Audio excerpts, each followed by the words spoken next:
Hello everyone. In this session, let's look at the process in which you can implement a logistic regression model on a given sample data. But we are going to make use of Pytorch built-ins alone in order to conduct this whole exercise. We already have dealt with solving a regression problem in our previous sessions where we have adapted a multi-layer perceptron architecture. We eventually have done the training process which considered the hidden layers as well, wherein we try to explain the y values by also incorporating the complex features that the hidden layers would produce. Okay, the whole process is already dealt with. Now we are going to understand how logistic regression is different from what we already have conducted. So we clearly know the difference between logistic regression and linear regression in context of neural networks. It's a single neuron model always in both the cases.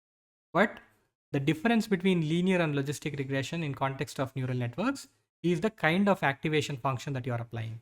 If at all you are applying identity function as an activation function or linear activation as an activation function, then it remains as linear regression model.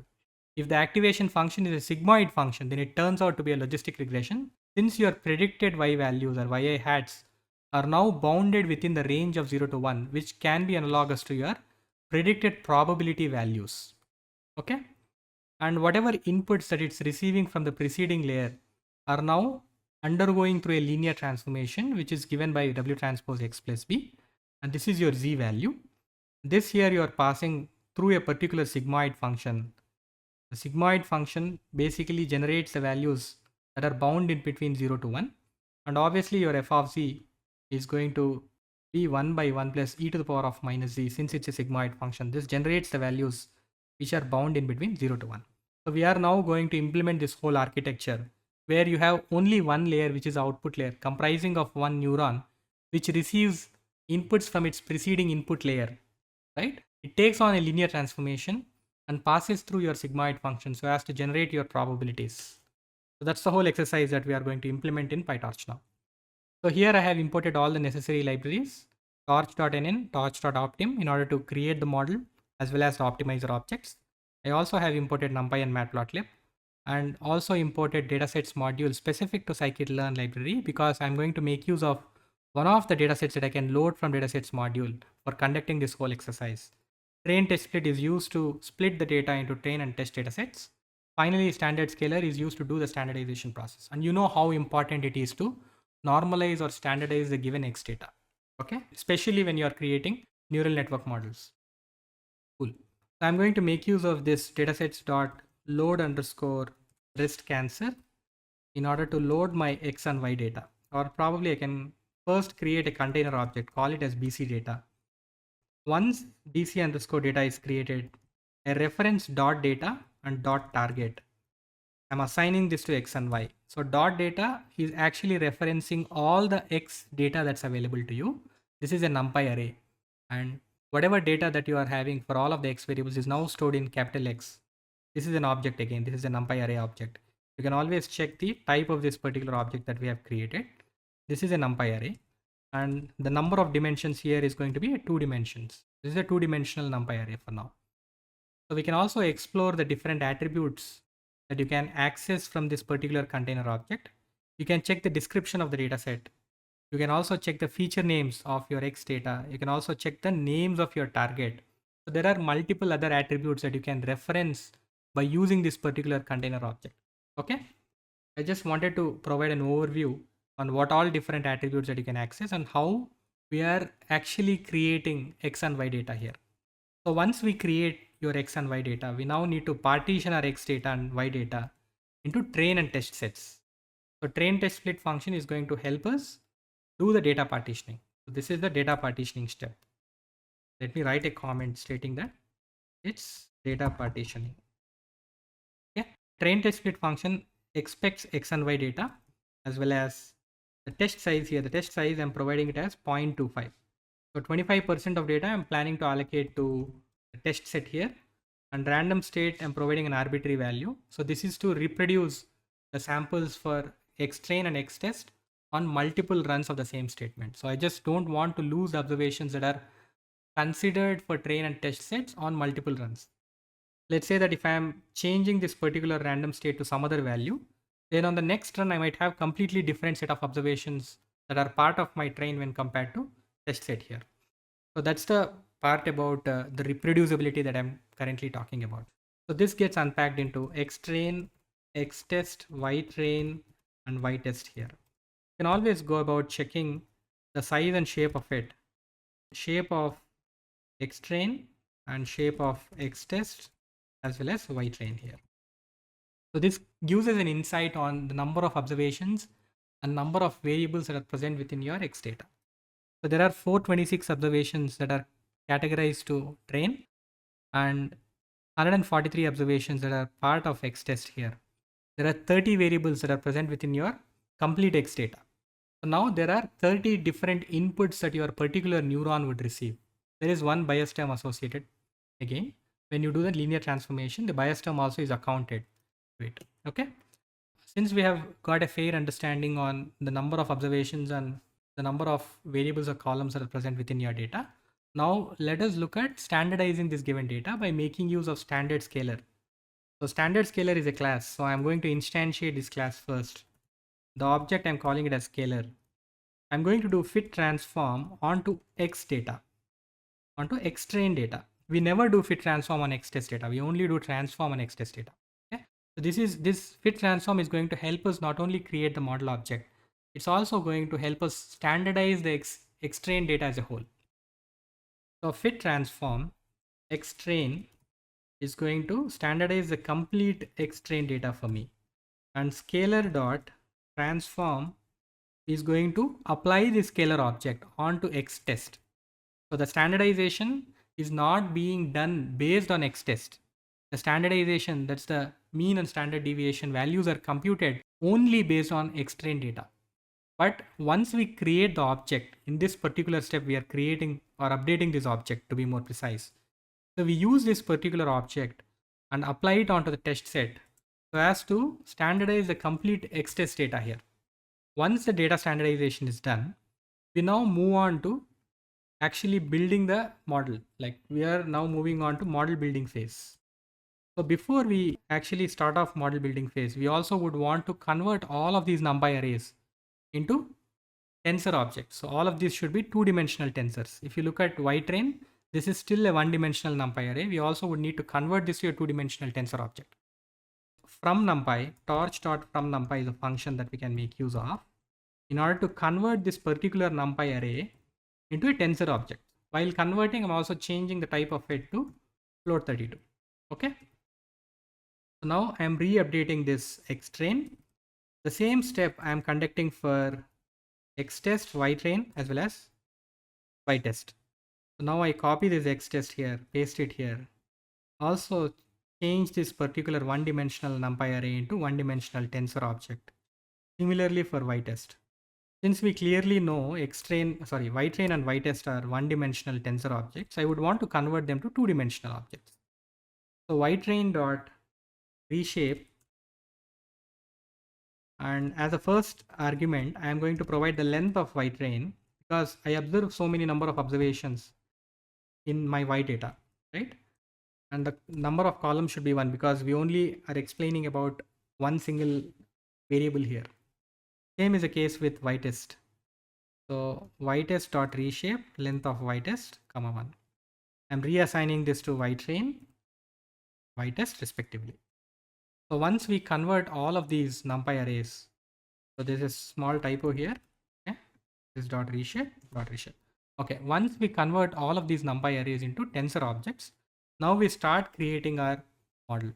So in order to create our model, I'm going to write a custom class. Writing this class as the class name here is going to be LR, which stands for Logistic Regression. The parent class here is going to be nn.module. The init method, which is a constructor here, basically would accept self and certain parameters like insize and outsize. And I'm also going to instantiate or initialize my parent class. In order to initialize my parent class, I always make use of super, invoke init method. And that's all. So now I have actually defined my constructor.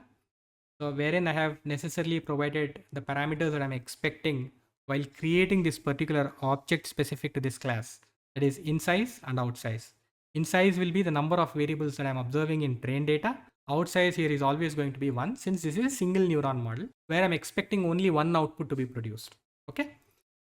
I'm also going to create a layer here. So there's only one layer, which is output layer. Let me call this as self.output. Output here is going to be nn.linear. This accepts insize and outsize as two different arguments. That's it.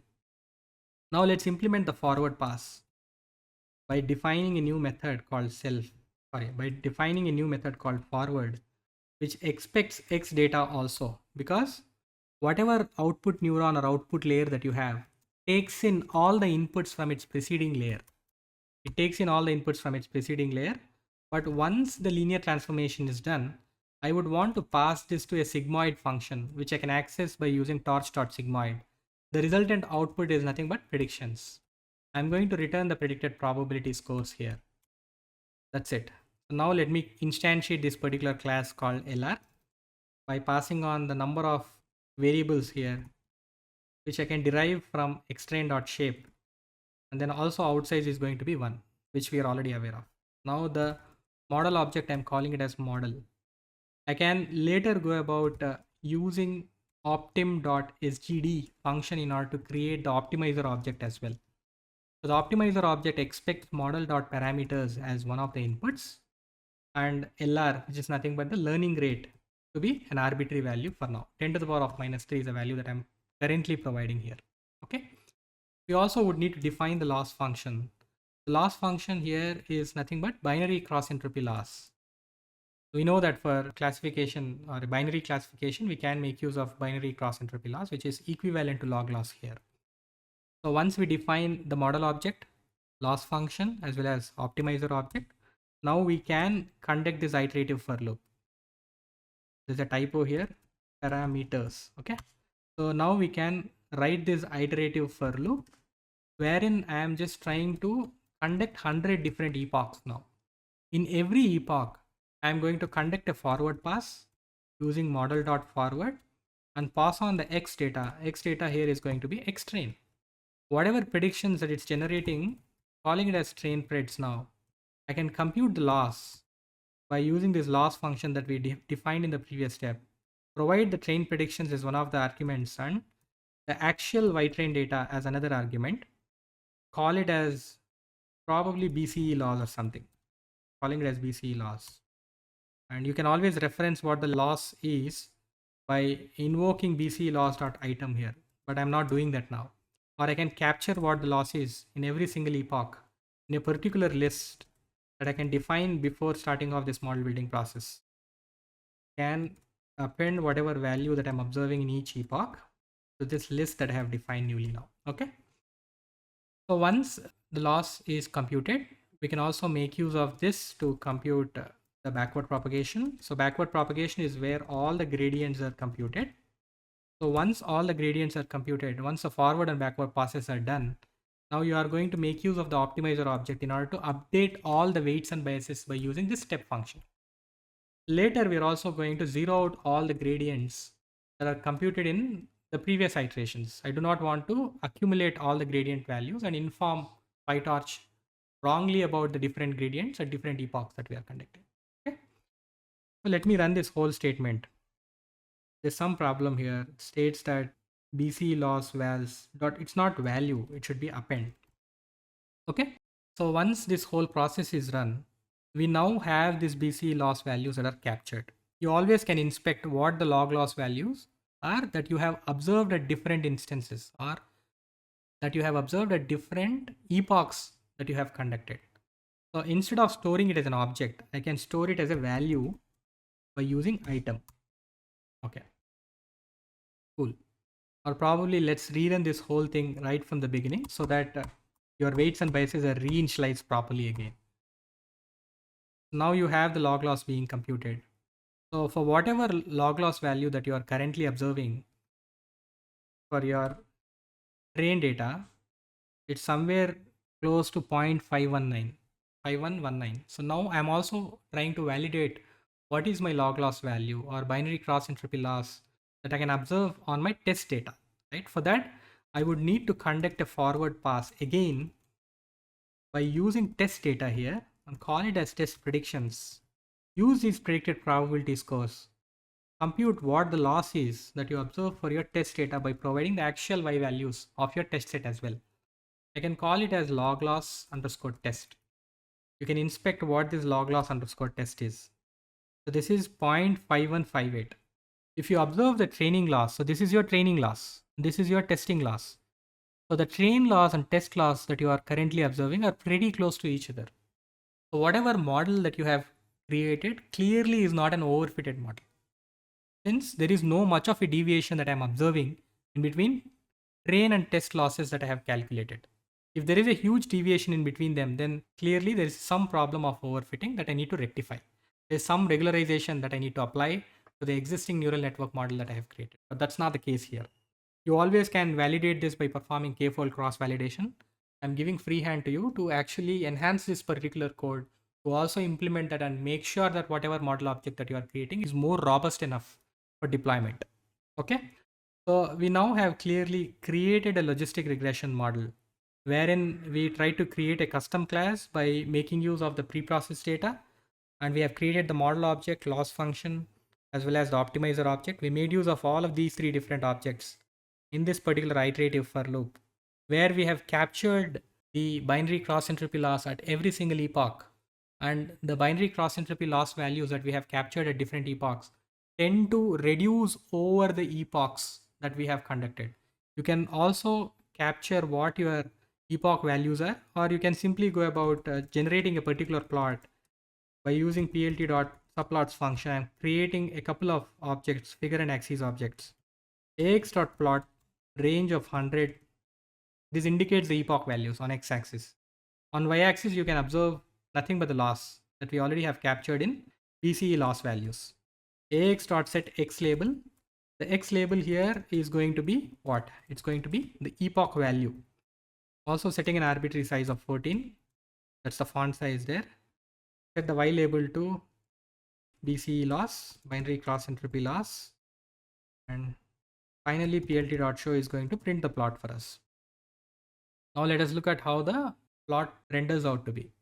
We clearly know that as the epoch values increases, loss is decreasing quite a lot.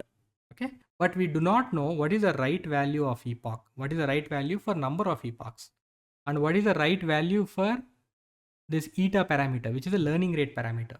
We also have not introduced other hyperparameters here like batch size and all. We have not done mini batch gradient descent. So we can also consider these different hyperparameters, do hyperparameter tuning, and finalize what could be your right values for these different hyperparameters.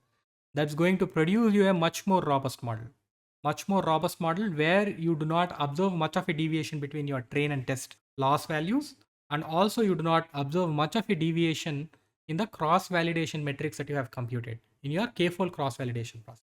Okay, so that's pretty much all I wanted to discuss with you. So we have implemented the logistic regression by using the necessary Pytorch built-ins here. In the next session, we are going to discuss more on additional topics here, like we are going to consider a guided project and see how you can solve the classification problem, how you can build a multi-layer perceptron model in order to solve that particular classification problem. And we'll be more familiar with all of these concepts much more once we complete the guided project. Okay, so that's all in this particular session. And thanks for watching.